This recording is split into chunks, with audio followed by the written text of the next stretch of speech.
Pernah tak rasa tak kiralah anda ni guru ke, pelajar ke, bila duduk dalam satu bengkel teknologi, tiba-tiba terfikir, apa aku buat kat sini? Macam buang masa je. Kalau pernah, anda tak keseorangan. Dalam perkongsian kali ni, kita akan bedah siasat. Kenapa banyak sangat latihan macam ni gagal? Dan lagi penting, kita nak tengok macam mana nak tukar teknologi ni dari sekadar mainan kepada satu alat yang betul-betul power untuk mengajar. Okey, so inilah plan kita untuk hari ni. Simple je. Mula-mula kita tengok apa masalahnya, lepas tu kita bongkar rahsia penyelesaiannya guna satu benda nama dia kerangka TPECK. Dari situ kita akan tengok pula model Azure. Ini macam blueprint praktikal lah. Kita akan check out juga apa tools digital yang ada sekarang dan last kali kita sembang sikit pasal macam mana peranan guru tu sendiri dah berubah. Dah sedia? Jom!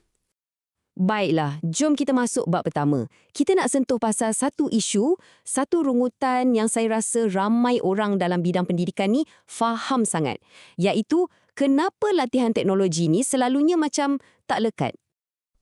Ini soalan cepu emas dia kan? Cuba bayangkan, cikgu-cikgu semangat pergi kursus, belajar apps baru, nampak macam best gila. Tapi, bila balik je ke bilik darjah, entah macam mana, semua balik ke cara lama. Macam tak ada apa-apa yang jadi. Kenapa Sebenarnya, puncanya tu bukan sebab guru tak nak cuba, tapi selalunya puncanya terletak pada cara latihan tu sendiri dibuat. Kat sinilah kita nampak beza ketara antara langit dengan bumi. Latihan yang gagal ni, dia jenis one-off. Sekali je. Pergi kursus sehari, dapat sijil, ambil gambar, habis cerita. Tak ada follow-up. Hasilnya, ilmu baru tu, macam tulis atas pasir kat tepi pantai. Sekali ombak datang, hilang terus. Tapi, latihan yang menjadi pula, dia lain. Dia berterusan. Ada orang bimbing, ada sokongan terus dalam kelas. Benda inilah yang tolong cikgu tu betul-betul guna apa yang dia belajar, sampailah ia jadi sebati. Okey, jadi kalau kita dah tahu latihan one-off tu problem dia, so apa solusinya? Nah, di sinilah kuncinya. Ia bukan satu aplikasi baru atau gadget canggih. Ia adalah satu anjakan cara kita berfikir. Namanya TPAC. Dan ini penting, TPAC bukan pasal apps apa nak guna, tapi pasal macam mana kita fikir pasal teknologi dalam pendidikan. TPAC. Saya tahu, bunyinya macam advance sangat kan, macam istilah dari buku teks. Tapi percayalah, konsep dia sebenarnya simple je. TPAC ni, atau nama panjang dia Technological Pedagogical Content Knowledge, dia kata macam ni. Guru yang betul-betul mantap bukan setakat pakar subjek dia. Dia juga pakar cara mengajar dan dia tahu macam mana nak guna teknologi untuk buat pengajaran dia tu jadi lagi power. Tiga benda ni bila bergabung, meletup. Jom kita bedak satu-satu.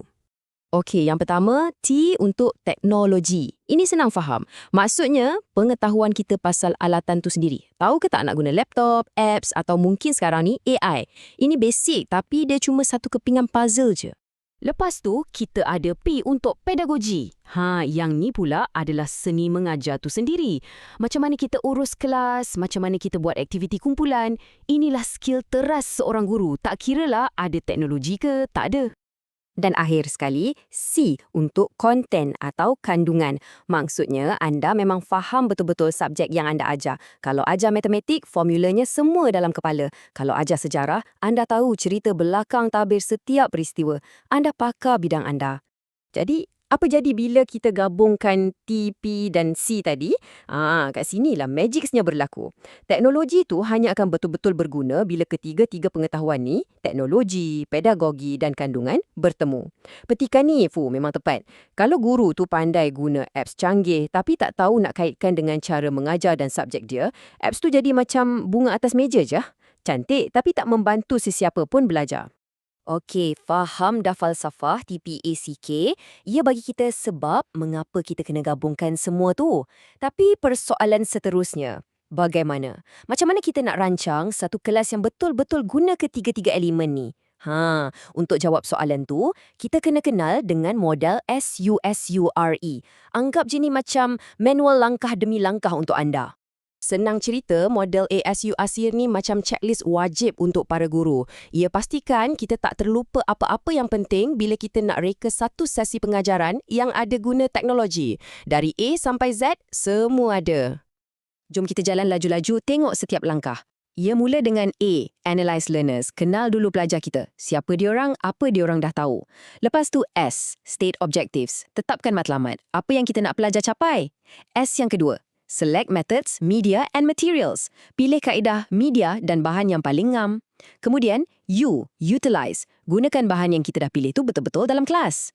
Lepas tu R, require learner participation. Pastikan pelajar terlibat aktif, bukan dengar je. Dan yang terakhir, E, evaluate and revise. Kita tengok balik apa yang menjadi, apa yang tak. Lepas tu kita baiki. Nampak tak? Ia satu pusingan yang sangat logik dan lengkap.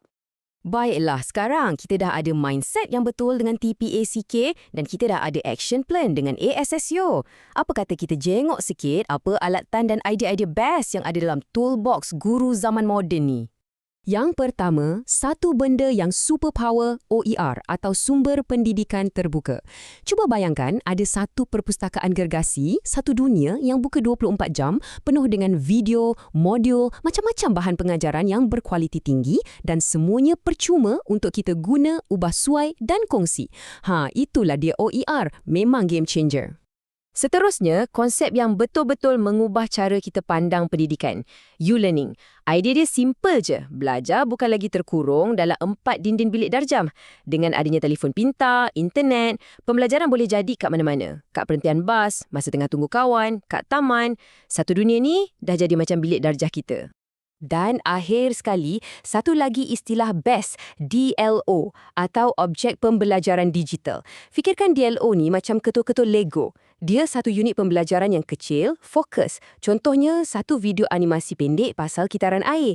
Benda-benda kecil ni kita boleh cantum-cantum, susun semula untuk buat macam-macam jenis pelajaran. Sangat-sangat fleksibel.